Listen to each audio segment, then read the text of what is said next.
আলফাটো প্ৰভাৱ আছে অসমত, নাই বুলি আপুনি কেনেকৈ ক'ব? 400 ল'ৰা ম্যানমাৰ কেম্পত আছে।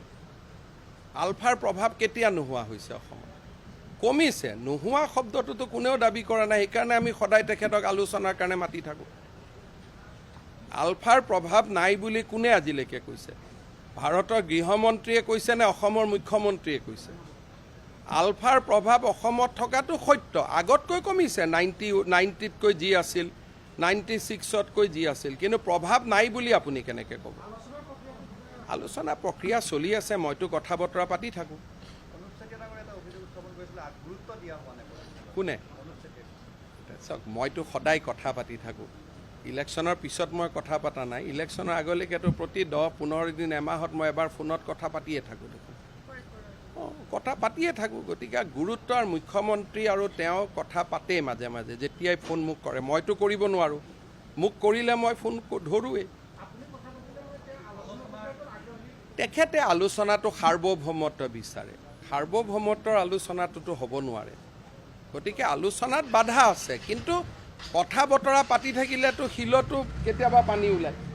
গতিকে কথা বতৰা পাতি থকাটো একো আপত্তি নাই, তেতিয়া শিলতো কেতিয়াবা পানী ওলাব। কিন্তু আলফাৰ প্ৰভাৱ নাই শব্দটোক চৰকাৰীভাৱে আমি কেতিয়াও ব্যৱহাৰ নকৰোঁ। সেইটো পৰেশ বৰুৱাক সুধিব লাগিব, তেওঁহে জানিব। মইতো আজি বুলি ক'লে, মোক যদি আজি কয় যে আজি এই মুহূৰ্তত আলোচনা হ'ব, মই চব কাম বাদ দি আলোচনাত গুচি যাম। কিন্তু আলোচনা কেতিয়া হ'ব সিদ্ধান্তটো আলফাই ল'ব লাগিব না, এইটোতো মই ল'ব নোৱাৰোঁ। বোমা দিছিল, বোমাটো ফুটাও নাই নহয়। 2টা গোচৰ নিয়াক দিয়া হ'ব, বাকীখিনি আমাৰ লগত থাকিব।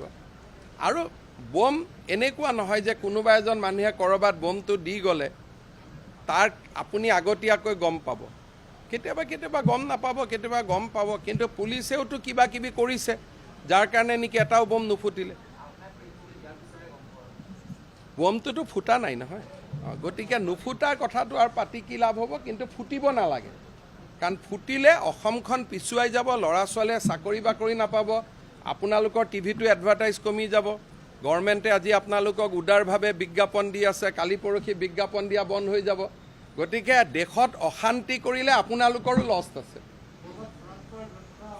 ব্যৰ্থতা বুলি একো নাই আৰু, এইটো আৰু আপোনাৰ অসমৰ দৰে জাগাত ঘটনা ঘটে, আমি তাক আকৌ ধৰোঁ।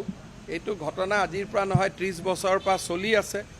যি দিনাখনলৈকে আলফাৰ লগত আলোচনা নহয়, সেই দিনটোলৈকে আমি এনেকুৱা উদ্বিগ্নতা দি সদায় থাকিবই লাগিব। এইটোতো তাৰতো বিকল্প আমাৰ একো নাই। আৰু মানুহজনে হেলমেটটো পিন্ধি লৈছে বোমাটো ফুটিলে গাত নালাগিবৰ কাৰণে, সেইটোতো অসমীয়া ল'ৰা এজন নহয়, তেওঁকতো ধন্যবাদহে দিব লাগে। আমি বিচাৰোঁ নেকি যে পুলিচজন মৰি যাব লাগে? আপোনালোকে এইটো অসম আৰক্ষীয়ে বিনা হেলমেট লগাই বোমাটো নিষ্ক্ৰিয় কৰিব কিয় যাব লাগে? আৰে হেলমেটটো এটাতো সা সামগ্ৰীয়ে নহয়। কোনোবাই যদি ভাবে মই হেলমেটটো পিন্ধিলে বাচিম, এইটো এটা মেণ্টেল ছেটিছফেকশ্যন।